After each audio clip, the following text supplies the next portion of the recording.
Hey there everyone, Florida Man here. I'll give you guys an update. It's early October. The weather has definitely changed. It's starting to get gray, wet, dirty. I wanted to make this video to talk about a couple things that have been coming up. I've been getting requests for people to come help me, and I wanted to make a video specifically about who I need for help. Um, it's gonna be a bit of a two-parter. First one is those at the Forge who want to come and help. I'm literally going to make a separate video so I can just have send you a link. So if you say, hey, I want to help with the Forge, I will send you a link to this video. You watch the video first, and if it doesn't answer all your questions, give you an idea, and then yeah, you can message me and we can talk. But I've been playing around with that idea, and I kind of want to talk about how it is here in Ukraine a lot of times. It's the Wild West. Everyone talks about like the Wild East, I guess.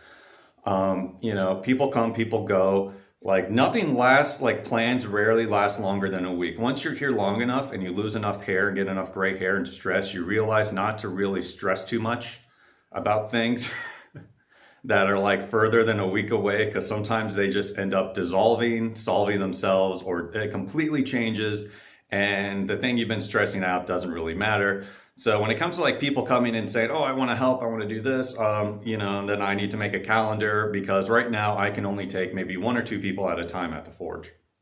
So I would need to make like a calendar system, because I couldn't have three people show up at the same time. I wouldn't have spacing for you to keep you, the logistics of it would be a bit too hard on me. So I can take like one person at a time, two people at a time at most, no problem. More than that, it gets challenging. And then the problem is, of course, coming to Ukraine for a lot of people, a lot of people say they want to, and you get an email correspondent and you're trying to type with them, see what their schedule is, blah, blah, blah. And then they say like, oh, they're a couple months out, they're saving up, blah, blah, blah. But then, they ghost you, something like that. It's a big time waster, honestly. It's a real big time waster. And that's what I've been mulling over lately. So, right, there's the possibility, because I've had people show up. I had a guy from the Netherlands. The guy literally drove to freaking Ukraine from the Netherlands, worked at the Forge for 4 days. It was great. He did great. It was amazing. Roman loved it. He loved the extra help. It was great because he can help with the staples while I got to do welding and stuff. It was amazing. I'm all for that. There's a risk, but then the problem is I don't want to spend all my time, now that there's more people interested, I get a lot of emails and stuff like that. And do I want to spend that time kind of committed to trying to get you here, try to figure that stuff out?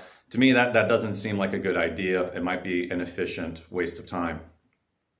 So I have a couple ideas around that. They might not be popular. I'd love some feedback. One, I need to know that you're actually serious about coming to the Forge. And the best way to know that you're serious is to put some skin in the game. I'm thinking about an idea of a deposit. You don't need a deposit if you just show up to my city and you say, hey man, I'm coming to your city next week. Do you have an opening? And I'm like, yeah, I got an opening. Come on, help me out for a week, whatever. I'll help you out. I'll get you situated. Cool. But if you're like, hey Ben, I'm thinking about coming this, can you give me some info, blah, blah, blah, blah, and start email correspondence, and it's further than like a month out or something like that, I'm thinking about maybe you just need to put like $100 deposit down to show that you're really interested in coming and helping. And of course, once you show up, you get your $100 deposit back. But if not, hey, it's $100 towards the Forge. You got to, it gets donated to the Forge. So that's what I'm thinking about as a way of kind of solidifying that, I'm not wasting my time, that you're serious about it. We're both serious about it, and we can go further on with that.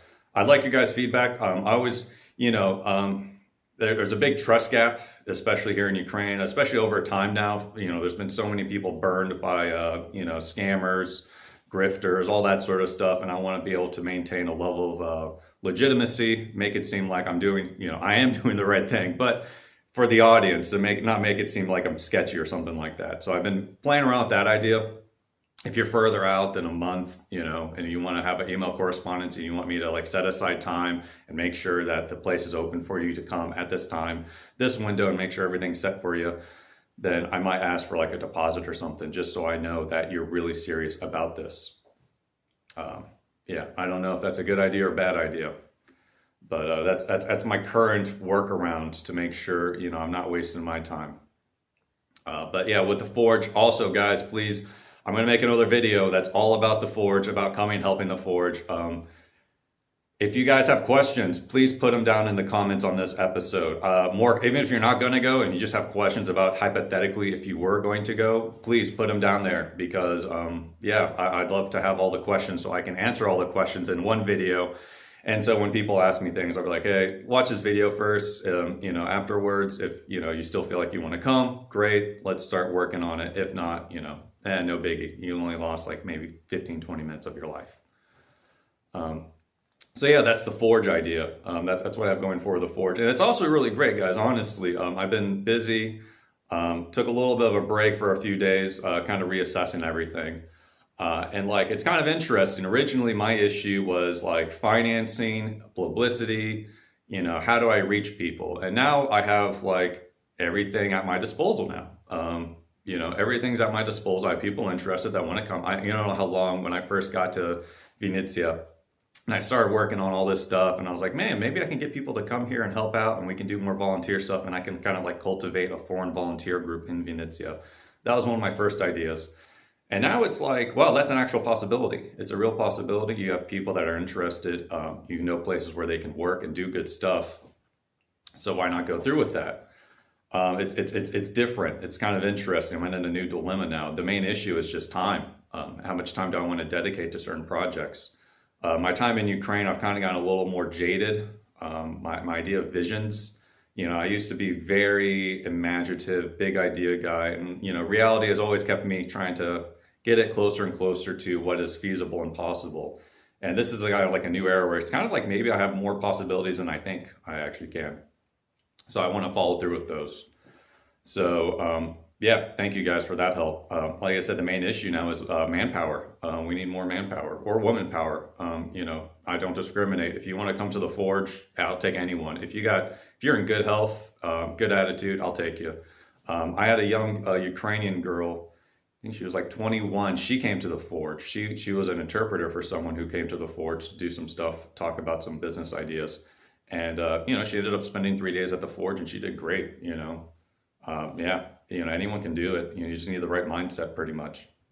But that's a whole other topic, talking about the Forge and what I need there. Some other things that I need. I'm in the city like half the time I'm in the city, half the time I'm in the Forge. In the city, I do drone stuff, of course. So right now I'm working on, drop over here. I'm on the software side of that guy right now. You can't really see the screen, but I got Betaflight open. I'm working on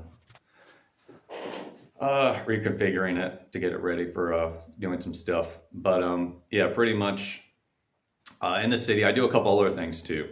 One thing, this is what I need help with. This is why I'm making this video, because I don't have any contacts and I'm kind of interested. This is something we've been kicking around. I volunteer at a place called Veterans Hub. Veterans Hub is a Ukrainian organization. They got financially sponsored by the US State Department, I believe. It's a really good organization. You can find them on Instagram, Vet Hub. I'm pretty sure that's how it goes, or Veterans Hub.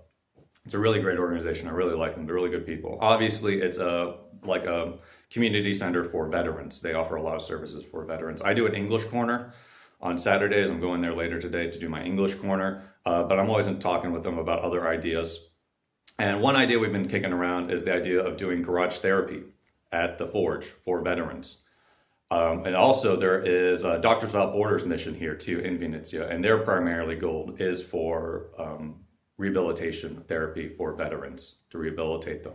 And I'm friends with them as well, so we talk together and we talk about it, and they like that idea too, about the garage therapy.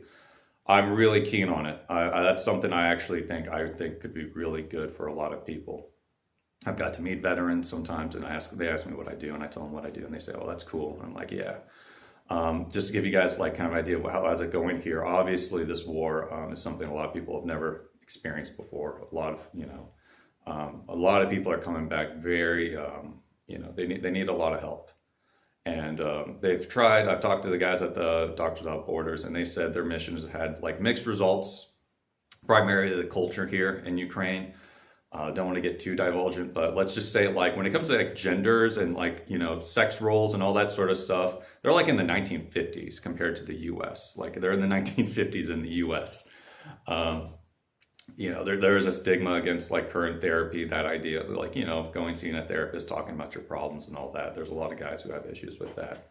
But I think, you know, we talked about the idea of doing garage therapy, and I know that's kind of a newer idea. It's been kicked around. I know I saw like maybe you know, a couple like news report specials about it when I was living in the U.S. And I think it actually has a possibility to do some good. But the problem is I've had no experience with it. I don't know anyone who has experience with it. I would love to be in contact with someone who has experience with garage therapy. I would like to see how a session works. I'd like to see how, you know, how they workshop the session. How does the session go? What variables are they considering? You know, how much is like they try to like, how much of it is formed in the sense that they try to set up certain things, or is it just basically you just get a bunch of guys in a room and you give them a problem to solve and you just let them do it themselves? A little thing about why I believe it works too is because it kind of worked for me. The one girl I talked about, the Ukrainian girl, I don't want to get too much into my personal life and our personal lives, but basically we both had a shared experience. We were both caregivers for a terminally ill person for a while. And you know, at first when we're just bending staples, we're just doing whatever, shooting the shit. And then eventually we bring up this conversation because, you know, she likes a joke and she'll make mom jokes. And I made a mom joke to her. And then we both found out both our moms are dead. And then we ended up talking about what it was like being a caregiver and all the stuff like that. And we were just bending staples, and it was very therapeutic. I actually quite like that experience. That's stuck in the memories for a good one now. But yeah, doing that, like I found like, yeah, this could definitely work. You know, I got to experience it, so I know it can work. But I would like to talk to people that have actually done it so I can better organize and get a better sense of what do we need to do to make it work well. Everyone's positive on it. Everyone I have is like, yeah, that sounds like a good idea. That sounds like a good idea. That's a good idea. The problem is like none of us have done it.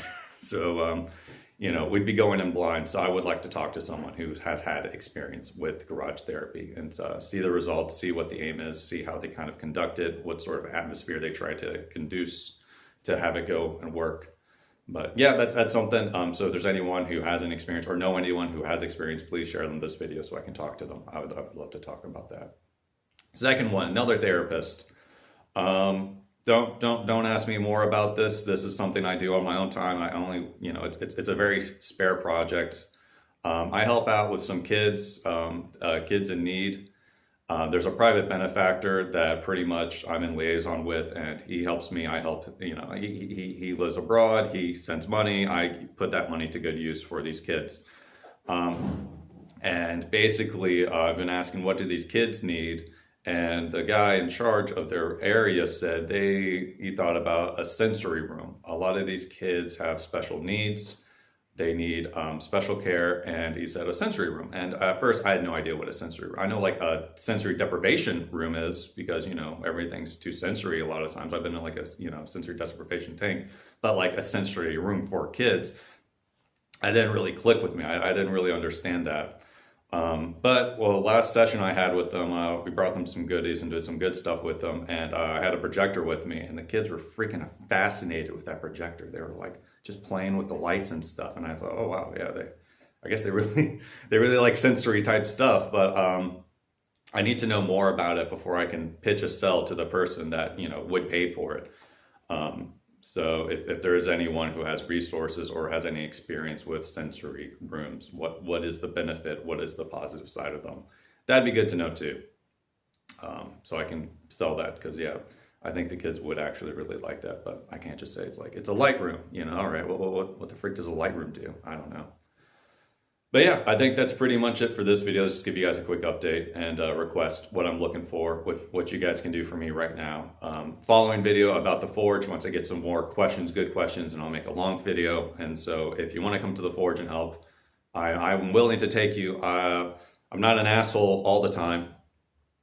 You know, I'm just, sometimes I get curt here, and, you know, I always try to please people, but now I know, you know, more people you interact with, the more time it takes, and you got to be more, you know, stern. You got to be like, look, you're coming or you're not coming. I need to know. But yeah, I think that's it for this one. All right, guys. Thank you very much. Florida Man out.